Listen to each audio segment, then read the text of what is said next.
जगह है बेंगलुरु। यहां पर 18 अगस्त साल 2019 को रविवार का दिन था।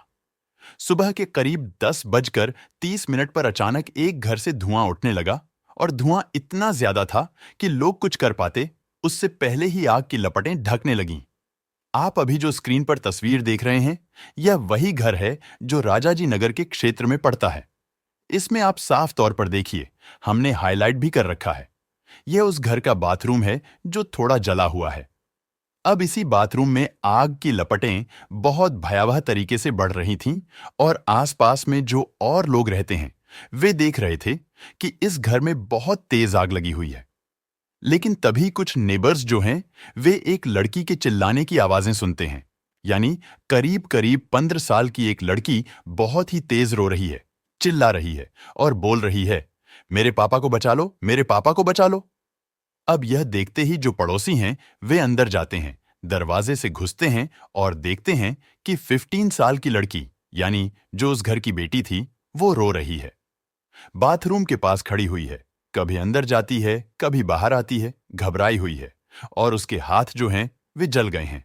मतलब उस पर जलने के निशान बने हुए हैं और आग से उसका चेहरा बहुत ज्यादा लाल पड़ गया है। वो रोए जा रही है, आंखें लाल हो गई हैं और बहुत घबराई हुई है। यह देखते ही फौरन पुलिस को कॉल किया जाता है, फायर ब्रिगेड को कॉल किया जाता है। फायर ब्रिगेड की टीम मौका ए वारदात पर पहुंचती है। कड़ी मशक्कत के बाद उस आग को बुझाया जाता है। आप यूं समझिए, बहुत ज्यादा मेहनत करनी पड़ती है फायर ब्रिगेड को इस बाथरूम में लगी आग को बुझाने के लिए। अब जब पुलिस की टीम वहां पहुंचती है और जैसे ही बाथरूम के अंदर आग बुझने के बाद दाखिल होती है तो वहां देखती है कि करीब करीब 45 से 50 साल के बीच का एक शख्स है जिसकी शरीर पूरी तरह से जल चुकी थी। देखने से ही पता चल रहा था कि उसकी मौत हो चुकी थी। लेकिन फिर भी पुलिस उस शख्स को हॉस्पिटल भेजती है जहां पर उसे मृत घोषित किया जाता है। जब पुलिस उस युवक के शव को पोस्टमार्टम के लिए भेजती है तो रिपोर्ट में जो खुलासा होता है उसे सुनकर पुलिस बलों के होश उड़ जाते हैं, क्योंकि युवक की मौत आग में जलकर नहीं हुई थी बल्कि उसकी गला दबाकर हत्या की गई थी। इसके बाद पुलिस इस केस की गहराई से जांच में जुट जाती है और जब इस हत्या का राज खुलता है तो पूरे कर्नाटक में सनसनी फैल जाती है, क्योंकि कातिल कोई और नहीं बल्कि उसी आदमी की 15 साल की बेटी निकली जो पिछले 5 महीनों से अपने ही पिता को मारने की साजिश रच रही थी। दोस्तों, यकीन मानिए, जब आप इस केस की सच्चाई जानेंगे तो आपको विश्वास नहीं होगा कि कोई बेटी इतनी बेरहमी से अपने ही पिता की जान ले सकती है। तो आइए दोस्तों, जानते हैं इस शर्मनाक और दिल दहला देने वाली सच्ची घटना की पूरी कहानी तफसील से।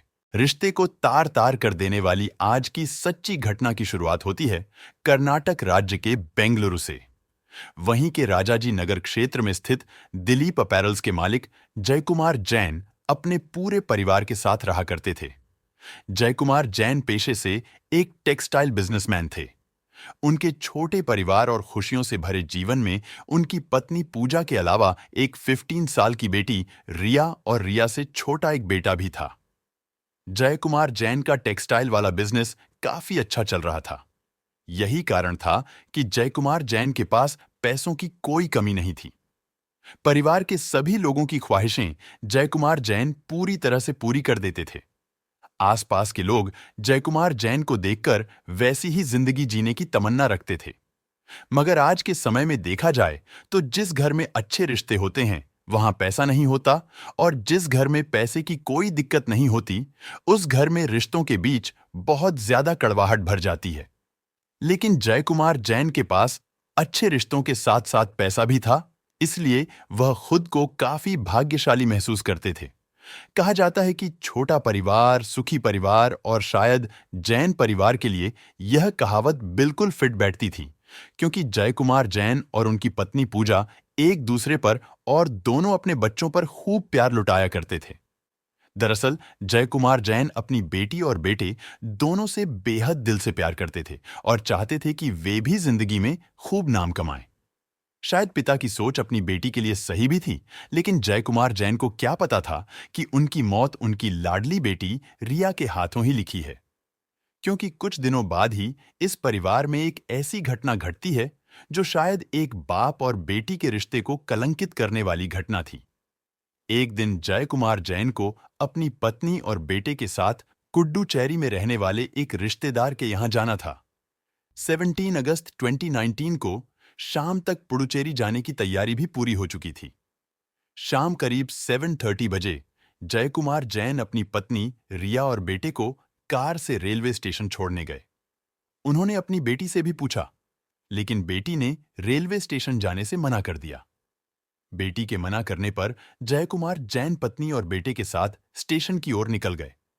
दोनों को ट्रेन में बैठाने के बाद जय कुमार जैन अपनी गाड़ी मोड़कर वापस घर की ओर चल दिए। गाड़ी में बैठे हुए जय कुमार जैन इसी सोच में डूबे थे कि पत्नी और बेटे के कुछ दिनों के ट्रिप पर जाने के बाद घर काफी खाली खाली सा लगेगा, लेकिन उन्हें इस बात की खुशी थी कि घर पर उनकी बेटी उनके साथ रहने वाली है। जय कुमार जैन घर पहुंचकर अपनी बेटी के साथ रात का खाना खाते हैं, कुछ देर बातें करते हैं और फिर दोनों अपने अपने कमरों में सोने के लिए चले जाते हैं। जय कुमार जैन को सोने से पहले एक गिलास दूध पीने की आदत थी, जो आमतौर पर उनकी पत्नी देती थीं। लेकिन आज पत्नी के पुडुचेरी जाने के कारण गिलास में दूध उनकी बेटी लेकर आती है। बेटी के हाथ में दूध का गिलास देखकर जय कुमार को ऐसा महसूस होता है मानो पत्नी के ना होने के बावजूद अब बेटी ने घर को संभाल लिया है। गिलास को टेबल पर रखकर बेटी रिया अपने पिता से दूध पीने को कहती है और फिर अपने कमरे में लौट जाती है। जय कुमार जैन दूध के गिलास को छूकर उसकी गर्माहट महसूस करते हैं और जब उन्हें लगता है कि दूध पीने लायक हो चुका है, तो वह गिलास उठाकर पूरा दूध पी जाते हैं और फिर आराम से सो जाते हैं। अगली सुबह तारीख थी 18 अगस्त 2019। जय कुमार जैन के पड़ोसियों ने उनकी बेटी रिया की चीखने चिल्लाने की आवाज सुनी। बाहर आकर उन्होंने देखा कि जय कुमार जैन के घर के बाथरूम से ऊंची ऊंची आग की लपटें निकल रही थीं। यह देखकर पड़ोसी डर गए और तुरंत फायर ब्रिगेड को फोन किया। फायर ब्रिगेड मौके पर पहुंची और उन्होंने आग पर काबू पाया। जब कर्मचारी आग पूरी तरह बुझाने के लिए बाथरूम के अंदर गए, तो वहां उन्हें जय कुमार जैन की आग में झुलसी हुई शव मिली। फायर ब्रिगेड ने इस घटना की जानकारी तुरंत पास के लोकल पुलिस स्टेशन को दी। पुलिस के आने के बाद यह खबर मोहल्ले में आग की तरह फैल जाती है। टेक्सटाइल व्यापारी जय कुमार जैन की मृत्यु आग में झुलसने के कारण हो गई है और देखते ही देखते पड़ोसियों की पूरी भीड़ जय कुमार जैन के घर के बाहर इकट्ठा हो जाती है। जय कुमार जैन को जानने वाले सभी लोग उनके साथ घटी इस घटना को देखने दौड़कर चले आते हैं। पुलिस भी लाश की शिनाख्त करते हुए पूछताछ शुरू करती है। उसमें जय कुमार जैन की बेटी रिया रोते हुए बताती है कि उनके पिता सुबह सुबह नहाने बाथरूम में गए थे, तभी अचानक इलेक्ट्रिक शॉर्ट सर्किट के कारण बाथरूम में आग लग गई, जिसके कारण पापा अंदर ही झुलस गए। पापा ने अंदर से दरवाजा बंद कर रखा था, इसीलिए मैं उनकी कोई मदद नहीं कर सकी। लेकिन जब पुलिस वालों ने फायर ब्रिगेड से बयान लिया, तो उन्होंने बताया कि आग शॉर्ट सर्किट से लगी थी, लेकिन इतनी खतरनाक आग नहीं लग सकती जिसमें कोई इंसान जलकर इतनी बुरी तरह मर जाए। फायर ब्रिगेड का यह बयान काफी चौंकाने वाला था। पुलिस ने अपने सीनियर अधिकारियों को इस घटना के बारे में बताया, क्योंकि जय कुमार जैन एक नामी बिजनेसमैन थे और उनकी मौत रहस्यमयी थी। उनकी छानबीन के लिए वहां के सहायक पुलिस अधिकारी और डीएसपी को भी इस केस में शामिल किया गया। कुछ ही देर बाद पुलिस आयुक्त और डीएसपी फॉरेंसिक टीम के साथ घटनास्थल पर पहुंच चुके थे। घटनास्थल की जांच के बाद सभी जरूरी सबूत इकट्ठा किए गए।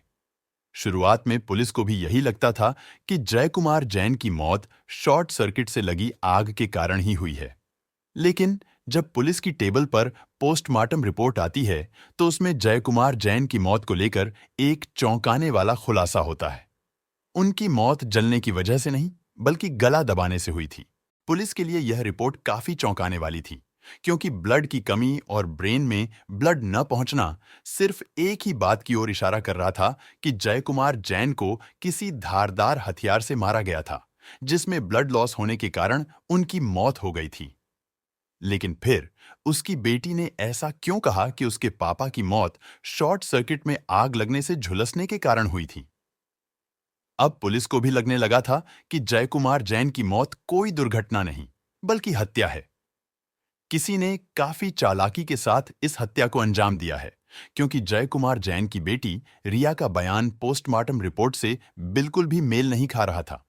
इसलिए पुलिस ने इस केस की छानबीन और भी गहराई से शुरू कर दी। सूत्रों के अनुसार बताया जाता है कि जब पुलिस की फॉरेंसिक टीम दोबारा रिया के घर गई, तो वहां सोफे पर कुछ ब्लड के सैंपल और स्पॉट्स मिले थे, जिन्हें साफ किया गया था। फॉरेंसिक टीम की इस रिपोर्ट पर जब पुलिस की नजर पड़ती है, तो पुलिस का शक और भी गहरा हो जाता है कि जय कुमार जैन के साथ जरूर कुछ गलत हुआ था। पुलिस ने लोगों से पूछताछ के दौरान यह भी पता लगाया कि जय कुमार जैन के बारे में इतना कुछ सुना गया था कि पुलिस के मन में भी उनकी एक बहुत ही अच्छी छवि बन चुकी थी। पुलिस वाले भी इस अच्छे व्यक्ति की हत्या करने वाले हत्यारे को जल्द से जल्द पकड़ना और उसे सजा दिलवाना चाहते थे। पुलिस अभी भी पड़ोसियों से पूछताछ कर रही थी। तभी पुलिस को एक चौंकाने वाली बात पता चलती है।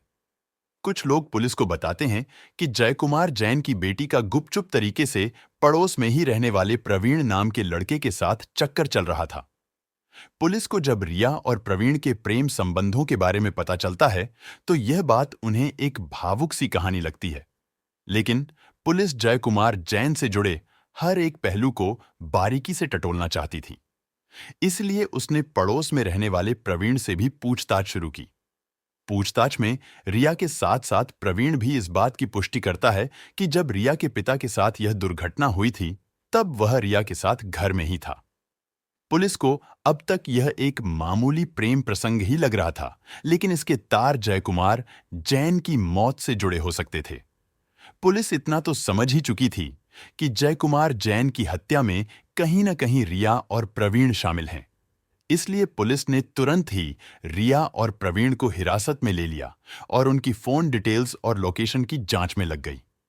दोनों के फोन डिटेल्स से जो सबूत सामने आते हैं, उन्हें देखकर पुलिस भी चौंक जाती है। पोस्टमार्टम रिपोर्ट और दोनों की फोन डिटेल्स से यह साफ हो जाता है कि जयकुमार जैन की हत्या की गई थी और इस हत्या के पीछे कोई और नहीं बल्कि उनकी 15 साल की बेटी रिया और उसका बॉयफ्रेंड प्रवीण था।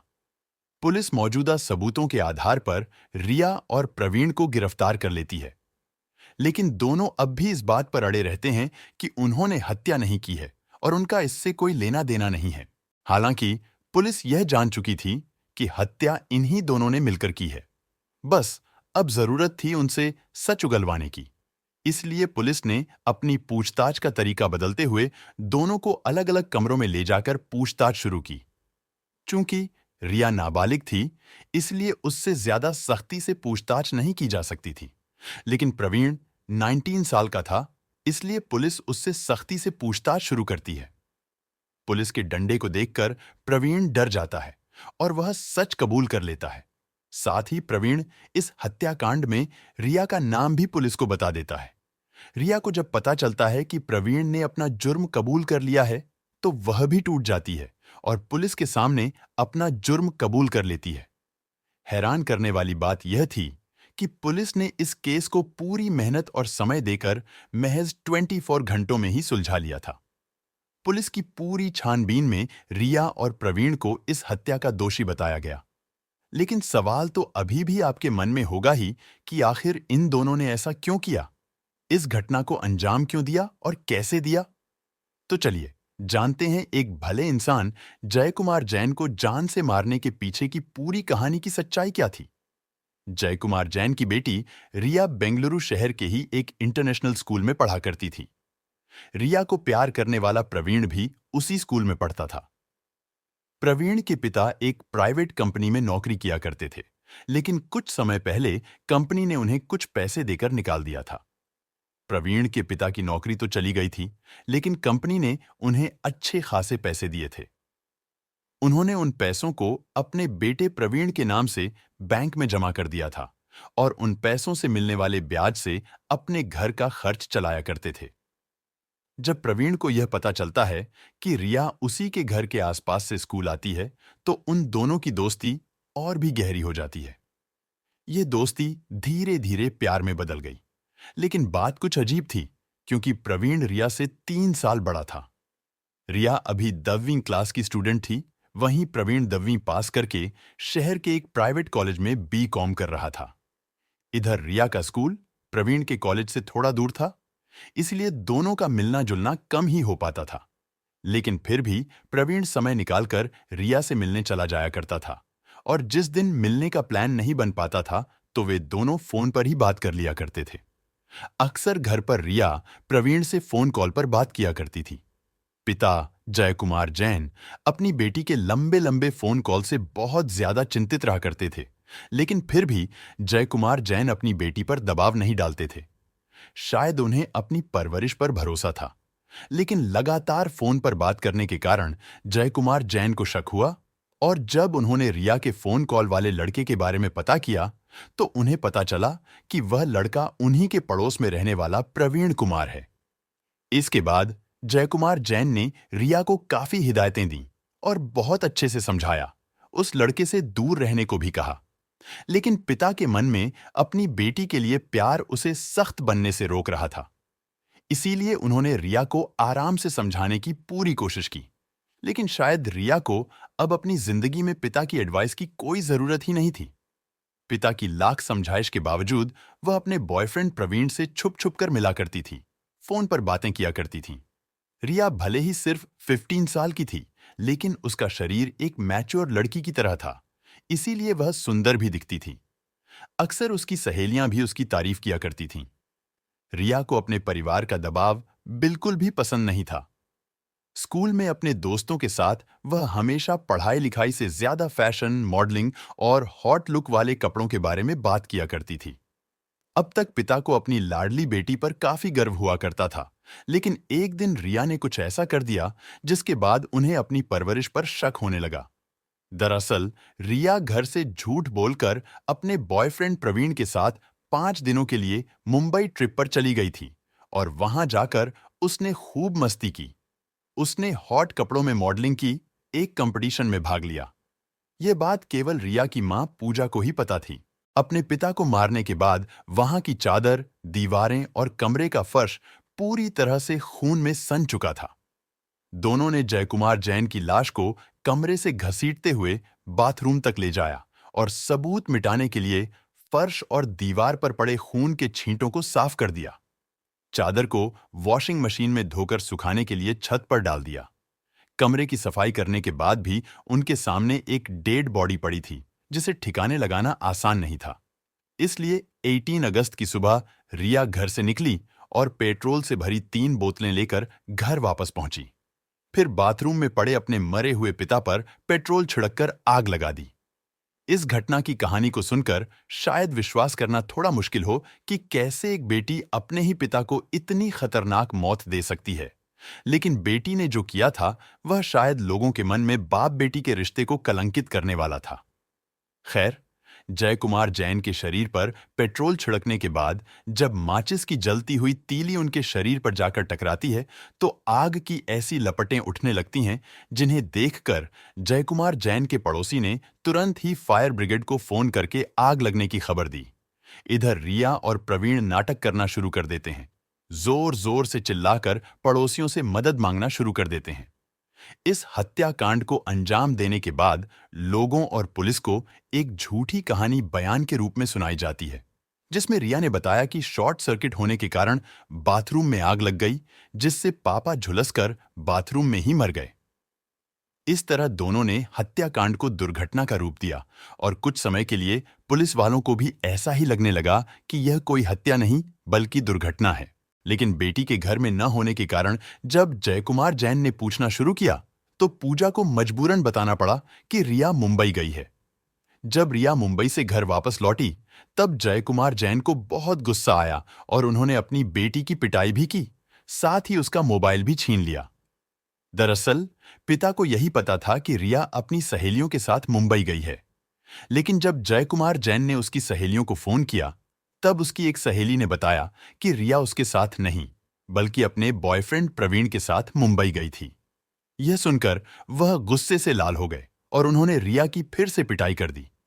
अब रिया अपने बचपन के खिलौनों और मां बाप के प्यार को पीछे छोड़कर जवानी की दहलीज पर कदम रख चुकी थी। अब उसे अपने मां बाप की सोच और विचारों से कोई फर्क नहीं पड़ता था। मुंबई ट्रिप वाली हरकत के बाद भी रिया की सोच में ज्यादा बदलाव नहीं आया। माँ बाप हमेशा अपनी बेटी रिया की फिक्र में डूबे रहते थे और उसे सुधारने के लिए कभी प्यार से तो कभी डांट कर समझाते थे। लेकिन रिया अपने माता पिता की सोच से बेफिक्र होकर हर पल सिर्फ प्रवीण के बारे में ही सोचती रहती थी। वह किसी भी हालत में प्रवीण से दूर नहीं होना चाहती थी। उधर कुछ ऐसा ही हाल प्रवीण का भी था। रिया पर पाबंदी लगने के बाद भी वह छुप छुप कर किसी न किसी मौके पर साइबर कैफे या किसी और तरीके से प्रवीण से मिलने जाया करती थी। जब जयकुमार जैन ने रिया का मोबाइल फोन छीन लिया, तब प्रवीण ने उसे दोबारा एक नया मोबाइल लाकर दे दिया। अब रिया चोरी छिपे रात को प्रवीण से बातें किया करती थीं, लेकिन उसके पिता जयकुमार जैन भी अपनी बेटी पर लगातार नजर बनाए हुए थे। एक दिन जब रिया रात को फोन पर बात कर रही थी, तो वह पकड़ी गई। पकड़े जाने पर जयकुमार जैन ने उसे 2-3 थप्पड़ मारे और उसका मोबाइल फोन छीन लिया। लेकिन इस बार पिता के थप्पड़ों और मोबाइल फोन छीनने की घटना का रिया के दिल पर गहरा असर पड़ा। अब वह अपने पिता से और भी ज्यादा नफरत करने लगी। वह उन्हें आक्रोश भरी नजरों से देखने लगी। पिता की रोक टोक और हिदायतों से रिया पूरी तरह परेशान हो चुकी थी। रिया ने अपने सारे दिल की बातें प्रवीण से मिलकर बताईं और रोते हुए उससे कहने लगी कि मैं अपने बाप से बहुत परेशान हो चुकी हूं, मुझे अपनी आजादी चाहिए। पुलिस के सामने भी रिया ने खुलासा किया कि जब उसके पिता ने उसका मोबाइल छीनकर उसे थप्पड़ मारा था, उसी दिन से उसने अपने पिता को मारने की योजना बनानी शुरू कर दी थी। यानी जयकुमार जैन की मौत से 1 महीने पहले ही रिया और प्रवीण मिलकर उनकी हत्या की प्लानिंग करने लगे थे। लेकिन सही मौका न मिलने के कारण उनका प्लान बार बार टलता जा रहा था। वे दोनों एक इंसान को मारने का सबसे आसान तरीका ढूंढ रहे थे।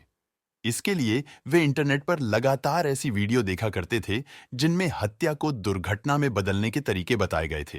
कुछ वीडियो और फिल्मों को देखने के बाद उन्होंने जयकुमार जैन को मारने की पूरी योजना बना ली थी। उन्हें मौका 17 अगस्त को मिला। रिया की मां और छोटा भाई एक पारिवारिक समारोह में शामिल होने के लिए पुडुचेरी जा रहे थे। जो पिता अपनी बेटी से जान से भी ज्यादा प्यार करते थे, वही बेटी अब उनकी मौत की साजिश रच रही थी, और वो भी सिर्फ अपने प्यार को पाने के लिए। 17 अगस्त को जब जयकुमार जैन अपनी पत्नी और बेटे को रेलवे स्टेशन छोड़कर घर लौटे, तो उन्हें रिया का बदला हुआ व्यवहार थोड़ा अजीब लगा। रिया काफी खुश थी और पिता से बहुत अच्छे तरीके से पेश आ रही थी। पिता को लगा कि शायद अब रिया को अपनी गलती का एहसास हो गया है, इसलिए वे भी खुश थे। दोनों ने साथ में खाना खाया और ढेर सारी बातें की। खाना खाने के बाद रिया ने अपनी योजना के मुताबिक दूध में नींद की 6 गोलियां मिलाकर अपने पिता को दे दी। पिता अपनी बेटी की करतूत से अनजान दूध पीकर आराम से सो जाते हैं, लेकिन रिया अपने कमरे में इंतजार कर रही थी कि जयकुमार जैन पर नींद की गोलियों का असर कब शुरू होगा। थोड़ी ही देर बाद रिया अपने पिता के कमरे में आती है और उन्हें उठाने की कोशिश करती है, लेकिन नींद की गोलियों का डोज इतना हाई था कि शायद जयकुमार जैन मरी हुई लाश की तरह बेहोश हो चुके थे। पिता को बिस्तर पर अचेत पड़ा देख रिया की खुशी का ठिकाना नहीं रहा। वह तुरंत प्रवीण को फोन करके अपने घर बुला लेती है। प्रवीण भी प्लान के मुताबिक अपने साथ एक धारदार चाकू लेकर घर में आता है। इधर रिया ने भी अपने किचन से चाकू निकाला और दोनों ने जयकुमार जैन के शरीर के ऐसे बॉडी पार्ट पर हथियार से वार करना शुरू किया जिससे इंसान की मौत जल्द से जल्द हो जाए। बेहोशी की हालत में जयकुमार जैन ना तो विरोध कर सकते थे और ना ही अपना बचाव। जयकुमार जैन दूध पीकर एक प्यारी सी नींद में सो चुके थे ताकि वह अगली सुबह उठकर सुबह का सूरज देख सकें। लेकिन शायद उनकी बेटी रिया को यह बात मंजूर नहीं थी। उसने अपने बॉयफ्रेंड के साथ मिलकर अपने ही पिता की हत्या खौफनाक तरीके से कर दी। लेकिन फॉरेंसिक टीम की जांच रिपोर्ट और पोस्टमार्टम रिपोर्ट के बाद पुलिस को दाल में कुछ काला नजर आया और केवल कुछ ही दिनों में पुलिस ने हत्या की गुत्थी सुलझा दी। जब अपने पिता के अंतिम संस्कार में रिया को बुलाया गया तो उसने वहां जाने से भी इनकार कर दिया, जिससे साफ साबित होता है कि रिया के मन में अपने पिता को मारने का कोई अफसोस नहीं था, कोई पछतावा नहीं था। वहीं दूसरी तरफ प्रवीण के माता पिता को इस प्रेम प्रसंग के बारे में कोई जानकारी ही नहीं थी। प्रवीण ने भी अपने बयान में खुलासा किया कि उसने जयकुमार जैन को मारकर अपना बदला लिया है, क्योंकि बेटी के पकड़े जाने के बाद उन्होंने मुझे धमकी दी थी, रिया से दूर रहने के लिए कहा था। साथ ही प्रवीण बताता है कि जयकुमार जैन हमारे इस रिश्ते से खुश नहीं थे, इसलिए अक्सर वह रिया को मारा करते थे और यह बात प्रवीण को बिल्कुल पसंद नहीं थी। अंत में प्रवीण ने रिया को अपने पिता की प्रताड़ना से मुक्त करने के लिए मिलकर एक खौफनाक हत्याकांड को अंजाम दिया। पुलिस ने सारे सबूत और गवाहों के आधार पर इस केस की चार्जशीट फाइल की और रिया को जुवेनाइल जस्टिस बोर्ड की कोर्ट में सारे सबूतों और गवाहों के साथ पेश किया गया। कोर्ट के आदेश के बाद रिया को बाल सुधार कारावास भेज दिया गया। लेकिन प्रवीण बालिग था, उसकी उम्र 19 वर्ष थी, इसीलिए उसे मजिस्ट्रेट के सामने पेश किया गया। सारे सबूतों और गवाहों को देखते हुए प्रवीण को हत्या का आरोपी ठहराते हुए उसे जेल भेज दिया गया। प्यार में पड़े दोनों ने एक भले इंसान की हत्या करने के लिए एक परफेक्ट मर्डर प्लान किया था, लेकिन शायद उनकी किस्मत में जेल की रोटी लिखी थी। दोस्तों, आपका इस केस के बारे में क्या विचार है? हमें कमेंट सेक्शन में जरूर बताएगा। चैनल पर पहली बार आए हैं तो चैनल को सब्सक्राइब करके पास वाला बेल आइकन जरूर प्रेस कर दीजिएगा। वीडियो को लाइक करके कमेंट जरूर कीजिएगा दोस्तों, क्योंकि आपके कमेंट्स हमारे लिए बहुत इंपॉर्टेंट होते हैं। मिलती हूं एक नए केस के साथ, और ध्यान रहे सतर्कता हर पल जरूरी है। जय हिंद, जय भारत।